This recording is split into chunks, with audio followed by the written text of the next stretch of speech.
নমস্কার বন্ধুরা, কেমন আছেন? আশা করি সকলে ভালো আছেন। এই মুহূর্তের ব্রেকিং নিউজ আপনাদের সাথে শেয়ার করব। বিরাট হুঁশিয়ারি অমর্ত্য সেনের, বাঙালিদের ওপর অত্যাচার মেনে নেওয়া যাবে না। হ্যাঁ বন্ধুরা, এমনটা তথ্য উঠে আসছে। পুরো বিস্তারিত তথ্য আপনাদের সাথে শেয়ার করব। তার আগে বলে রাখি, আমাদের চ্যানেলের প্রথমবার আসলে অবশ্যই চ্যানেলটি সাবস্ক্রাইব করে আমাদের সাথে থাকবেন। বাঙালিদের ওপর অত্যাচার মেনে নেওয়া যায় না, সাফ বার্তা নোবেলজয়ী অর্থনীতিবিদ অমর্ত্য সেনের। বৃহস্পতিবার শান্তিনিকেতনে এক অনুষ্ঠানে বক্তব্য রাখতে গিয়ে তিনি এ মন্তব্য করেন। তার স্পষ্ট বক্তব্য, বাঙালিদের ওপর অত্যাচার হলে তো আমার আপত্তি থাকবেই। শুধু বাঙালি নয়, পাঞ্জাবি বা মারোয়ারি কারোরই উপরে হামলা সমর্থনযোগ্য নয়। তিনি বলেন, সব মানুষকে সম্মান দিতে হবে। দেশের মানুষের অধিকার আছে আনন্দে থাকার। সংবিধান বলছে একজন ভারতীয় নাগরিকের গোটা দেশের ওপর অধিকার রয়েছে।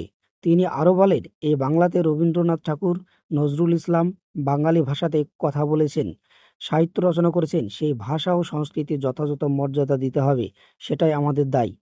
বর্তমান সামাজিক ও রাজনৈতিক প্রেক্ষাপটে অমর্ত্য সেনের এই বক্তব্য অত্যন্ত তাৎপর্যপূর্ণ বলে মনে করছেন বিশিষ্ট জনেরা। তার বক্তব্য, ভাষা, জাতি বা আঞ্চলিক ভিত্তিক বৈষম্য কখনোই গণতন্ত্রের মানসিকতার সঙ্গে সামঞ্জস্য নয়।